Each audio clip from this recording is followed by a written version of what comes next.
গতকালকে ঢাকা মেডিকেলের আমরা একটি ঘটনা শুনতে পেয়েছি। ঢাকা মেডিকেলে আমাদের যে ডাক্তার ভাইরা রয়েছে তাদের গায়ে হাত তোলা হয়েছে।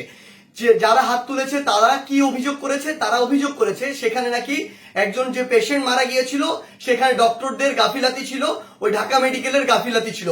এখন প্রশ্ন হচ্ছে যে ডক্টরদের বা ঢাকা মেডিকেলের যে গাফিলাতি ছিল কিনা এটি নির্ধারণ আপনি কিভাবে করতে পারেন, কোন এক্সপার্টিজের ভিত্তিতে এটি নির্ধারণ করতে পারেন এবং এই অথরিটিটি আপনাকে কে দিয়েছে?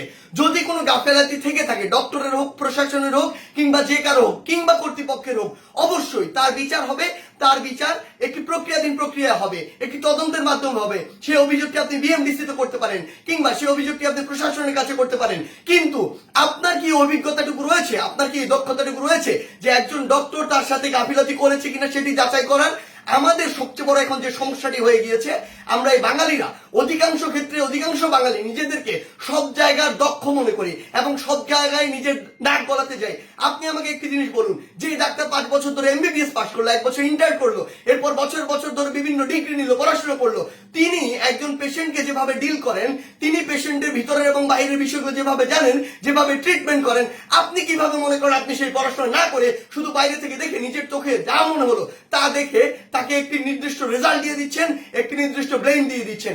আমাদের জায়গা থেকে স্পষ্ট বার্তা, এরকম একটি ব্লেম দিয়ে আসলে যখন আপনি একজন ডক্টরের গায়ে হাত তুলেন তখন আপনি যে কাজটি করেন সেটি আমরা বৈষম্য বিরোধী ছাত্র আন্দোলন আমাদের জায়গা থেকে কোনোদিনও সমর্থন করতে পারি না। আপনাদের যদি কোনো অভিযোগ থাকে সেই অভিযোগটি আপনি জানাতে পারতেন।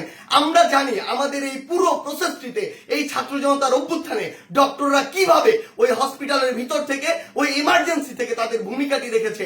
আমরা দেখেছি যখন কিছু সরকারের পাঁচাটা স্পিরিট, ডক্টরদের যে স্পিরিট, সেই স্পিরিটটি যাদের মধ্যে নাই, এমন গুটি কয়েক ডক্টর যখন ওই ছাত্র জনতার গণঅভ্যুত্থানে আমাদের আহত ভাইদের চিকিৎসা দিতে বাধা দিচ্ছিল, তখন অধিকাংশ ডক্টর নিজের জায়গা থেকে রিস্ক নিয়ে আমাদের ওই ভাইদেরকে চিকিৎসা দিয়েছিল। এমন অধিকাংশ ডক্টর রয়েছে যারা ডক্টরদের স্পিরিটটি ধারণ করে এবং আমাদের এই পুরো সময়টিতে আজকে পর্যন্ত আমার হসপিটালে যে আহত ভাইগুলো রয়েছে তাদেরকে নিরবিচ্ছিন্ন সেবা দিয়ে যাচ্ছে, নিজের কথা চিন্তা না করে। সেই জায়গায় যখন এরকম করে কোন একজন আমার ডক্টর ভাইয়ের উপর এভাবে হাতটি তুলে, আমরা এটি কখনো সমর্থন করতে পারি না।